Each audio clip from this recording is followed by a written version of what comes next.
Au chapitre de ce journal, plusieurs auditeurs ont reçu le certificat de fin de formation. Ils ont été formés en management et éthique dans la création de la valeur publique, un parcours de formation spécifique pour les agents du public. En vue d'encourager ses meilleurs étudiants à fournir de bons résultats, l'Atlantic International Business School a initié une journée de célébration de l'excellence. Des résidents de la cité commandant Sanon se sont attaqués aux déchets qui minent leur espace vert. Une opération d'assainissement dénommée Sanon Propre qui est à sa 3e édition. Et le groupe scolaire caissier de Gagnoa a initié une cérémonie de sensibilisation sur les affectations et l'orientation des élèves. Les détails dans cette édition. C'est l'heure du journal. Madame, Monsieur, merci de nous suivre sur Business 24 Africa. Le projet d'amélioration de la gouvernance pour la délivrance des services de base aux citoyens et la Banque mondiale ont sollicité auprès de MDE Business School la conception et la mise en œuvre d'un parcours de formation spécifique pour les agents du public. Cette formation en management et éthique dans la création de la valeur publique a concerné une centaine de personnes sur une période de juillet 2022 à janvier 2023. Ce vendredi, les impétrants ont reçu leur certificat de fin de formation au cours d'une cérémonie de graduation à laquelle ont assisté nos reporters Philippe Zabo et Maru Seri. Rendre les institutions publiques plus performantes et autonomes en renforçant les capacités managériales et le leadership des chefs de projet et leurs collaborateurs. Travailler en équipe dans un contexte de gestion de projet pour atteindre des résultats efficients. Voici entre autres les objectifs assignés à MDE Business School par le PAGEDES pour le renforcement des capacités des agents du service public. Le PAGEDES est un projet de gouvernance qui a pour objectif d'améliorer, disons, les aptitudes du gouvernement, des acteurs, des institutions publiques dans leur domaine d'activité. Nous avons choisi le renforcement des capacités pour en fait donner à ce ministre qui a la tutelle des projets les outils pour améliorer les performances. Dans les indicateurs d'allocation des ressources, le niveau de ressources allouées à un gouvernement dépend de sa capacité d'absorption. Donc plus vous êtes performant, plus vous recevez des ressources. Ça a été le cas pour le portefeuille de la Banque mondiale. Aujourd'hui, nous avons plus de 6 000 milliards de ressources disponibles parce que nous sommes performants. 3 modules ont servi de base à la formation des agents du service public. L'amélioration de l'efficacité personnelle, la gestion d'équipe et l'éthique comme levier de performance. Des modules qui, au dire des apprenants, sont d'une grande utilité. Le leadership, les gens l'ont dit là, lorsque vous sortez de là, c'est une autre personne. Vous devenez un manager complet. Vous avez des éléments pour prendre des décisions, mais beaucoup d'outils pour prendre vraiment des décisions. Cette formation-là m'a permis, en termes de gestion des équipes, de m'améliorer. Aujourd'hui, je suis fière de voir que mes collaborateurs sont heureux. Ils sont heureux, ils décident d'eux-mêmes. Cette cérémonie de graduation a servi de cadre aussi à MDE Business School pour présenter ses programmes de formation. Nous faisons des programmes longs, aussi bien pour le privé que pour le public. Et ces programmes s'adressent, par exemple, pour le public, aux directeurs généraux, aux directeurs centraux de l'administration. Donc nous avons un programme pour eux, que nous faisons en partenariat avec l'École nationale d'administration publique du Québec. Et puis aussi un programme d'administration publique qui cible aussi les sous-directeurs d'administration, de l'administration. Ce programme est aussi fait en partenariat avec l'École nationale d'administration publique du Québec. MDE Business School est l'une des 15 business schools associées à IESE, la business school de l'Université de Navarre en Espagne. Quant au PAGEDES, il est constitué d'une trentaine de projets. On reste toujours dans le chapitre de la formation. L'Atlantic International Business School a organisé une journée pour célébrer l'excellence au sein de son établissement ce samedi 20 juillet. Cette journée a été l'occasion pour l'AIBS de récompenser ses meilleurs étudiants en vue de les encourager à fournir de meilleurs résultats dans leur apprentissage. Nous témoigne Sandrine Kwame. C'est avec joie que les étudiants de l'Atlantic International Business School ont participé à la journée d'excellence initiée par leur école. Une journée qui a été marquée par la reconnaissance de leurs mérites en présence de leurs parents et camarades de classe. Les meilleurs étudiants de l'AIBS de tout niveau de classe et filières confondues ont été primés. Ils ont reçu également des dons de fournitures, des enveloppes d'argent ainsi que des bourses de scolarité de la part des membres de l'administration et certaines personnalités invitées. Nous avons estimé à un moment donné que l'homme, c'est important que l'homme soit valorisé.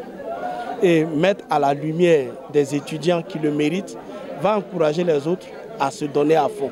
Et va permettre à ceux-là aussi d'aller au-delà de ce qu'ils sont. C'est vraiment la principale motivation de cette journée d'excellence que nous avons organisée. Pour ceux qui n'ont pas été primés, je voulais dire que la vie est quelque chose de dynamique. Et ce qu'on est aujourd'hui, on peut être différent demain. Ils ont la possibilité d'être primés à tout moment, de se battre, d'être parmi les meilleurs. Donc ce n'est pas la défaite d'aujourd'hui qui détermine la victoire de demain. Hormis l'école, ils n'ont qu'à faire d'autres activités pour pouvoir vraiment aider les parents. Parce que les parents n'ont pas assez de moyens. Donc il faudrait aussi que nous-mêmes, en tant qu'étudiants, nous donnons les moyens aussi de pouvoir vraiment aider aussi les parents à nous aider. Ça m'a beaucoup touchée parce que je ne m'attendais pas à ça. Vraiment, je leur dis merci et j'encourage les parents à laisser les enfants à venir étudier à IBS. Participer à cette journée d'excellence, ça nous va droit au cœur. Cela donne véritablement l'orientation de la direction générale de l'AIBS à promouvoir l'excellence en son sein. Et nous, en tant qu'entreprise, ça ne fait que nous faire plaisir parce qu'aujourd'hui, nous avons beaucoup de jeunes diplômés, mais qui malheureusement ne répondent pas à la demande. Atlantic International Business School, AIBS, est un établissement spécialisé dans la formation par alternance. Une formation se faisant en 6 mois selon un rythme de 3 semaines en entreprise, 1 semaine à l'école et en formation continue. AIBS est classé premier pour son engagement à la qualité au prix ivoirien de la qualité. On s'intéresse maintenant à l'environnement. Qui mieux que les résidents d'une cité pour assainir leur cadre de vie?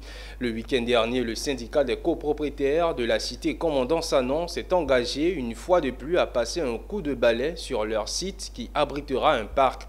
Pour joindre l'acte à la parole, le syndicat a mené à bien une opération d'assainissement de leur environnement avec l'appui de certains partenaires. Des détails dans ce commentaire que signe Zénab Dosso. Coup de pelle. Des efforts à l'aide de la DABA. Voilà ce à quoi se donnent les copropriétaires de la cité Commandant Sanon sur un site qui souffrait des marques d'ordures. Une opération d'assainissement dénommée Sanon Propre, conduite par le syndicat des copropriétaires. Ici, c'est un espace mythique pour le quartier. Il y a 2 ans, les populations de Sanon, d'ailleurs, ils ont fait de cet endroit-là un dépotoir d'ordures. Donc pour nous, en décembre, avant la CAN, on a fait une opération comme ça sur 2 samedis pour préparer la CAN. Et là, on est sur l'opération encore pour nettoyer l'espace. Avec l'aide de ses partenaires, notamment la mairie de Cocody, l'ANAGED et la police nationale, ce poumon d'oxygène des cités environnantes garde un visage assez présentable depuis la première édition de cette opération. L'impact, il est réel. Voilà, depuis 3 mois, on voit des gens qui viennent prendre des chaises, ils s'asseyent pour prendre de l'air. Ça, c'est un impact positif. On voit quelqu'un qui est venu faire son anniversaire ici. Ça, c'est un impact positif. Et quand les gens... On a de bons retours aussi des voisins. À long terme, l'objectif du syndicat des copropriétaires de la cité Commandant Sanon est de faire sortir de terre une clôture qui devra longer les 200 mètres de ce futur parc. 15 millions de nos francs. C'est la somme à débourser pour la réalisation. Dans ce projet-là, il doit avoir une ceinture, un petit muret de moins de 90 cm surmonté de grilles. Donc c'est un appel qu'on lance vraiment tous les partenaires, les entreprises, dans le cadre de leur responsabilité sociétale et qui travaillent sur l'environnement, les questions d'environnement.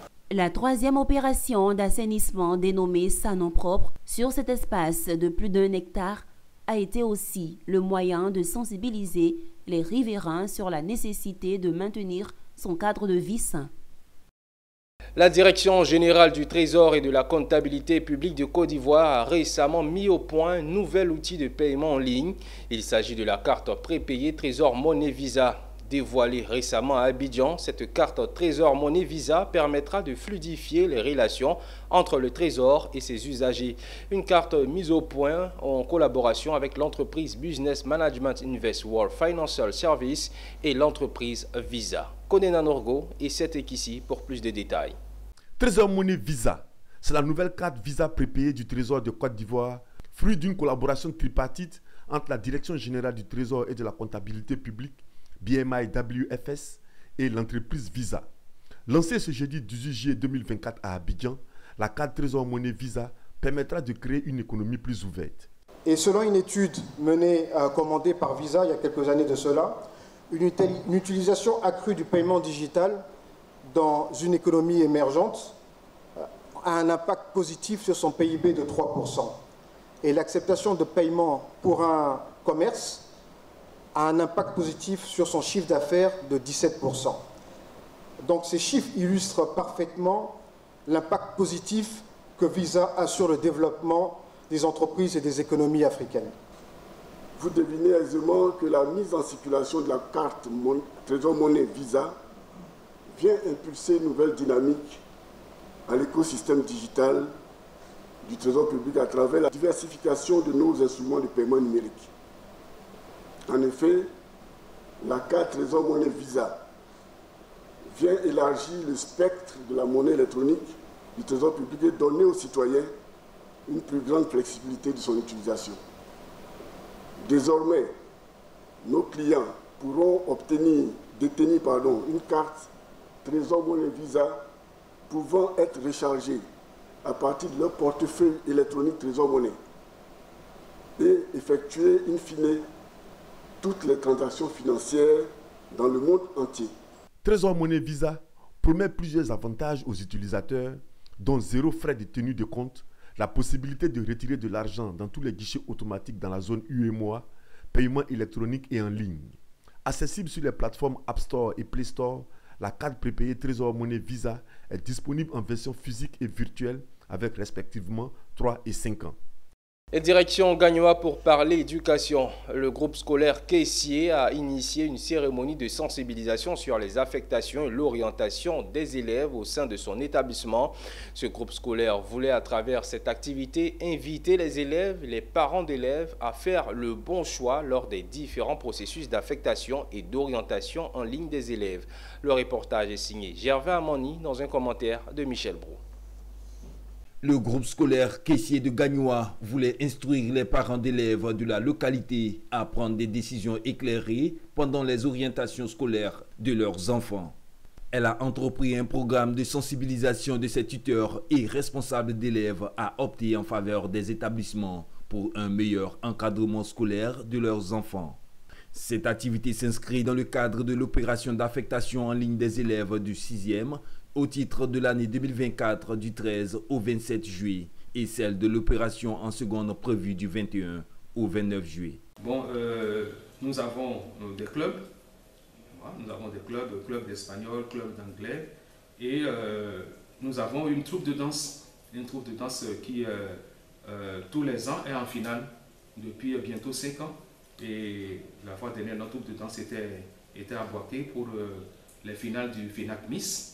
Et bon, nous avons, notre troupe a occupé la 2e place. L'année 2023, la troupe a occupé la 2e place. L'année 2024, encore la 2e place. Nous avons des professeurs ici, les professeurs permanents qui sont autorisés par l'État, qui font un travail formidable, qui sont tous des professionnels et qui font un travail véritablement très intéressant qui fait que nous avons ces taux-là par rapport aux taux nationaux qui sont aujourd'hui très infimes. Cette initiative a été saluée par les parents d'élèves. Les aspirations des élèves, le choix de la série sont autant de paramètres à prendre en compte pendant le processus. Il faut déjà que les parents s'activent et fassent tout pour obéir aux compétences de leurs enfants. Parce qu'il ne faudrait pas choisir la filière ou le département qui ne peut pas tenir lieu. Parce que ça dépend de l'enfant. C'est l'enfant qui doit aller à l'école, pas les parents. C'est eux qui doivent sacrifier leur nuit pour travailler. Les parents ne font que accompagner, orienter le choix de l'enfant. Et il y a des structures compétentes d'orientation. Il faut donc s'appuyer sur ces éléments-là. Ce programme de sensibilisation sur les affectations et les orientations des élèves du groupe scolaire Kessié n'est pas la première activité du genre.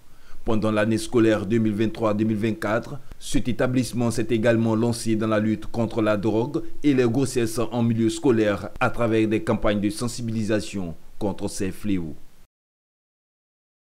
À la faveur de la cérémonie d'ouverture des journées inaugurales des mandats régionaux et communaux 2023-2028 à Yamoussoukro et en présence du vice-président de la République de Côte d'Ivoire, le ministre de l'Intérieur et de la Sécurité, le général Diomandé Vagondo, a encouragé les élus locaux à explorer la voie de la coopération décentralisée dans leur quête quotidienne de satisfaction des populations. La salle des fêtes de la mairie de Yamoussoukro a servi de cadre à l'ouverture des journées inaugurales des mandats principaux et régionaux 2023-2024. Le vice-président de la République de Côte d'Ivoire et le ministre de l'Intérieur et de la Sécurité ont rehaussé par leur présence à cette rencontre.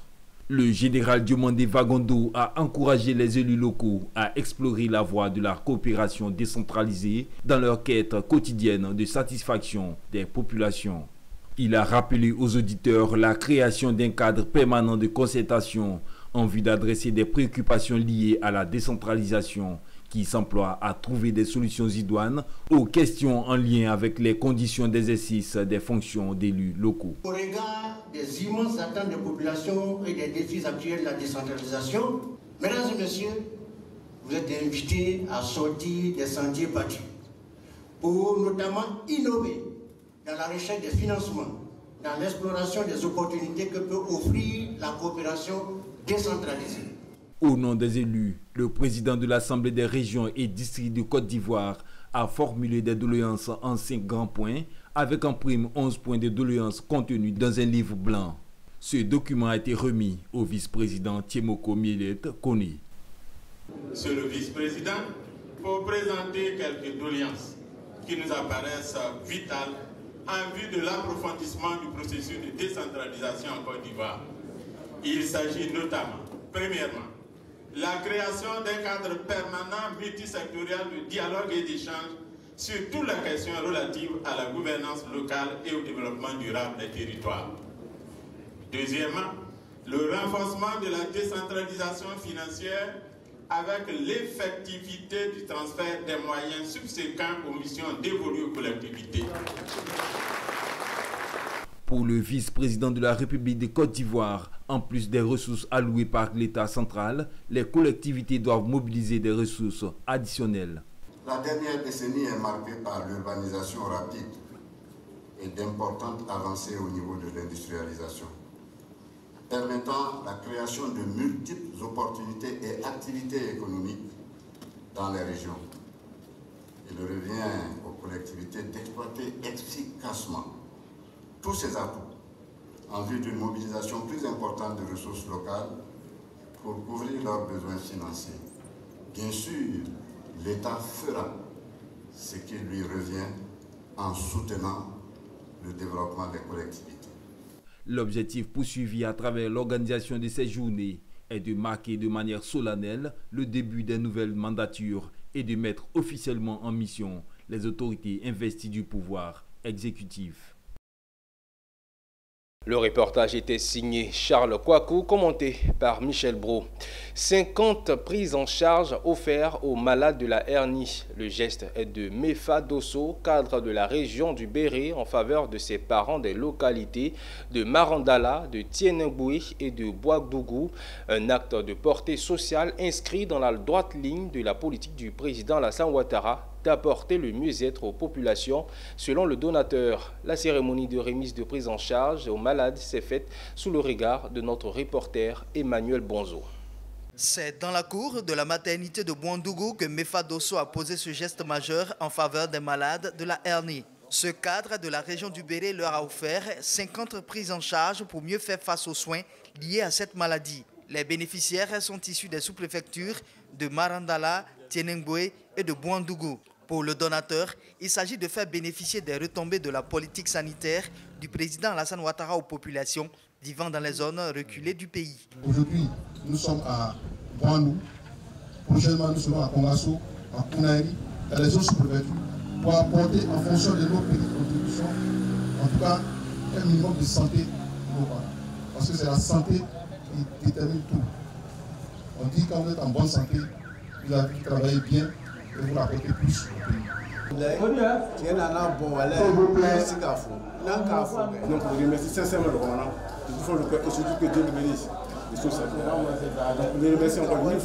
La remise des prises en charge s'est faite en présence des autorités préfectorales, religieuses et coutumières de la région du Béré. Elles ont, à cet effet, salué l'action de Mefa Dosso en faveur de ces malades de la hernie. Le préfet, faisant corps avec sa population, on ne peut que saluer une telle activité qui donne la santé aux populations, donc les initiateurs également, dire ses remerciements et ses encouragements pour la suite. Je voudrais tout d'abord remercier le gouverneur de sa présence à cette cérémonie ainsi que les organisateurs. En premier, le commandant Mefa Dosso qui a pensé à ma population. Mefa Dosso entend poursuivre ce type d'action en faveur des populations de la région du Béré. En image à présent, la Banque mondiale envisage de fournir 100 millions de dollars au gouvernement zambien pour améliorer l'accès de la population à Internet et aux services numériques. Le financement de la Banque mondiale viendra renforcer les efforts du pays en faveur de la transformation. Pour rappel, le gouvernement s'est fixé pour objectif de connecter chaque citoyen zambien à un réseau de communication fiable à l'horizon 2030. La société sud-africaine de Capital Investment Métier a annoncé la clôture finale à 219 millions USD de son troisième fonds de croissance ciblant des entreprises africaines de taille intermédiaire. Ce montant dépasse largement les 200 millions USD et sera utilisé pour réaliser 8 à 12 investissements en actions dans des sociétés d'Afrique subsaharienne en forte croissance et orientées vers les secteurs des télécommunications, des biens de consommation, des services financiers, de la santé, de l'industrie et des infrastructures. Et voilà qui met un terme à cette édition. Merci à vous de l'avoir suivi. Restez en notre compagnie. Le programme se poursuit sur Business 24 Africa, la télé utile.